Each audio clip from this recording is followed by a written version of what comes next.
Les contes de la simple existence. Comment faire face à la dépression? Je ne me souviens plus très bien comment j'en suis arrivé là, mais une fois j'ai dit à une collègue de boulot que j'étais un peu déprimé, et son conseil était que je ne devais pas être triste et que je devais être heureux.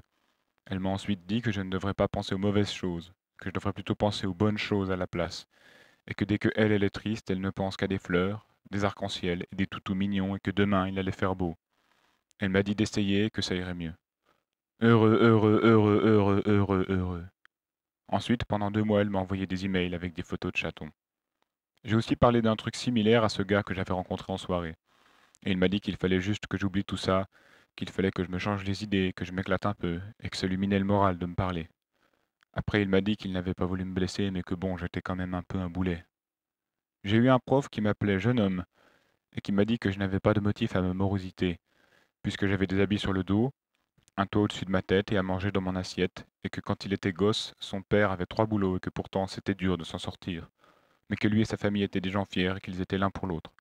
Ensuite, il m'a dit que mes problèmes étaient insignifiants en comparaison, et qu'en conséquence, il valait mieux que je la ferme et que j'arrête de dire n'importe quoi.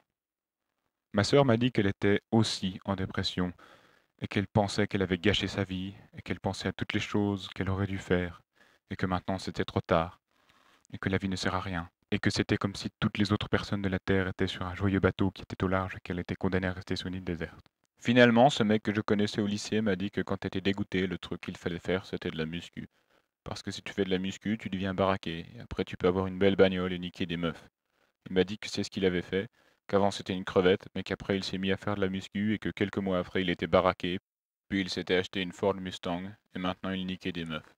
Il me l'a encore répété. Fais de la muscu, deviens baraqué, chope une bagnole, nique des meufs. Et il a fini par me dire qu'il ne fallait pas que je me prenne la tête et que ça irait comme sur des roulettes.